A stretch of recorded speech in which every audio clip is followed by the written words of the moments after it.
Welcome back to Frankie's in downtown Fort Worth. I'm Shireen Williams, and this is Clarence Hill, and we cover the Cowboys. Clarence, let's start with last week's game. Pretty impressive victory. We all picked them to lose. Well, all except Gil, but we won't give him any credit. But we picked them to lose, and they came out and they won. Is there any reason for us to get excited and to believe in this team, or do we just say, using an old Adam Pac-Man Jones line, it's just the Titans, dude, it's just Jake Locker, dude? Well, a couple of things. As we saw around the league, you really don't know anything after 2 weeks. You know, and certainly we saw what Tennessee did the first week going up and beating a pretty good, at least we thought was going to be a pretty good Kansas City team pretty handily, and they got handled at home by the Cowboys. But the thing that you liked was the style of play from this Cowboys team. The certainly reliance on the running, and that's something they would be talking about for years. Certainly they talked about that on draft day when they drafted Zach Martin, giving them 3 first-round picks on the offensive line. And it's something they finally put into plan after taking a step back to a certain extent in game 1. They ran the ball well. That can be a successful formula going forward. The thing that's impressed me so far is the defense. I didn't think there's any possible way they could be in the top half of the league in total defense. They are at this point. Again, it's early, but I like what I've seen out of the defense. And certainly you like what you've seen. Part of it has something to do with they're not playing Peyton Manning, Phillip Rivers, and those guys so far this season as they did last year. They did play a handcuffed San Francisco offense and an abomination of offense in Tennessee. I mean, Jake Locker is horrible. And going forward, they're not going to get a good quarterback this week in St. Louis. But hey, you got to play the game, get a defense credit. They don't grade on the curve. They played against professional teams, and they had no business. They got off the field. Certainly that had a lot to do with what they were doing on offense. The running game keeps them fresh. They're not on the field a lot. They had a lot of 3 and outs, and Rolando McClain has become a playmaker for them. You know, the offshoot of all the excitement from last week and the Cowboys focusing on the run was the talk of Tony Romo being a complimentary player. And certainly for the first time in his career, as a Cowboys quarterback, he was a complimentary player. Passed for 176 yards. It's the first time in team history, well, since he became quarterback, they've won a game in which he's passed for 176 yards or less. It's also the first time they've ever done it on the road. They've never done that on the road before. But the offshoot of that, again, is the fact that Tony did not look like himself. Now in practice this week, he missed practice on Wednesday because of a back injury, because his back stiffened up. That's a huge concern. It absolutely is a huge concern. He had 1 pass that traveled over 20 yards in the air against Tennessee, has only 5 for the year. And we know the duck, the one that was completed was Dwayne Harris, was, as Jerry said, a duck. He's taken 16 hits so far, 7 sacks.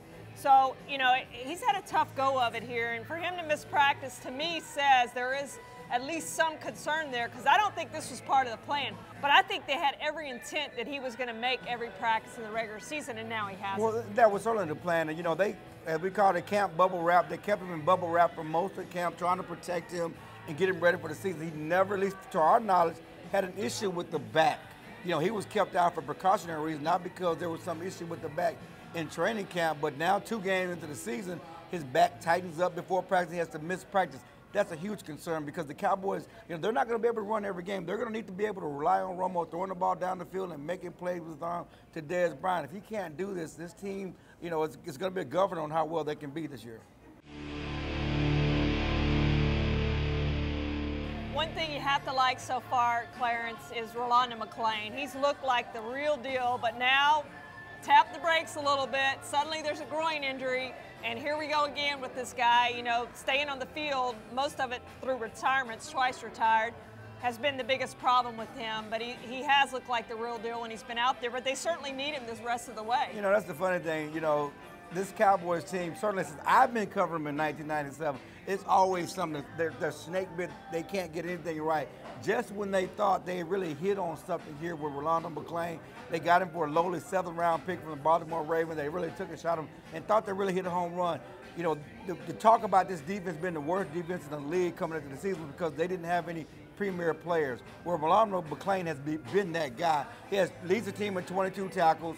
He has a sack, 2 quarterback hurries, a tackle for loss, an interception. He's been all over the field. He's been the player that Oakland thought they were getting when they drafted him 8th overall in the 2010 draft. but because he missed all last season because of semi-retirement, his body is still not there yet. And there's a question whether you can count on him, not because he doesn't want to play, but because his body is still trying to get used to football again. And if he can't be on the field, that's a huge step back for this defense. Cowboys 1-1, 500 again, but they head to St. Louis this week with a real chance to break out that 8-8 rut, that 500 run, and have a chance to win and gain some momentum going against the St. Louis Rams, a team that has quarterback problems of its own, has issues of their own. So good news for the Cowboys. They do get their best defensive back and a person who was their best defensive player throughout training camp in the preseason in Rolando McClain back. So that should be a boon to the secondary that has played pretty well for the first part of this season. Yeah, they really have. Sterling Moore, Brandon Carr, even Morris Claiborne. I know we rip Mo a whole lot, but he's had a pretty good start to his season. They haven't gone after him a whole lot, but he's been okay so far. A lot of that goes back, they are getting a little bit of pressure on the quarterback too and doing some things. And you know, San Francisco game, they fell behind. I know that was a big part of that game, and San Francisco probably didn't follow their game plan in the second half after they had that huge 28-3 lead. And the Titans, I know it was just Jake Locker. Some big names are coming. They face Drew Brees in a couple weeks. That's going to be a huge test for them. But you know what? There's more Jake Lockers in this league than there are Drew Breeses. Right. And they got one of those guys this week, whoever the Rams start, and we'll see one of those guys in Fitzpatrick in a couple weeks. So they're going to see some of these bad quarterbacks that they'll be able to play well against. Well, another player on defense, Henry Melton. You know, we talk about Skandrick on the coming back, but Henry Melton is on the come. He's a defensive tackle, free agent signee from the Chicago Bears, who was a former Pro Bowler, who was signed to really be a difference maker in the middle of that defense. And he was injured for most of training camp, missed all of the preseason because of a knee injury and a groin injury. But he saw some time in the opener. He really saw more time and may had more of an impact last week against Tennessee with a half a sack and a tip pass that led to McClain's interception. He's going to get better and better. And another name to watch going into this game, DeMarco Murray. We talked about the running game, never relying on the running game.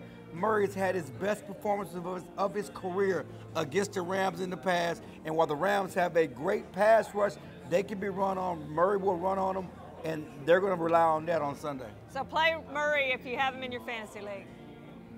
Thanks for joining us for another edition of Talkin Cowboys with the Star-Telegram beat writers. For Clarence Hill, I'm Shireen Williams. Join us again next week. Thanks, Frankies.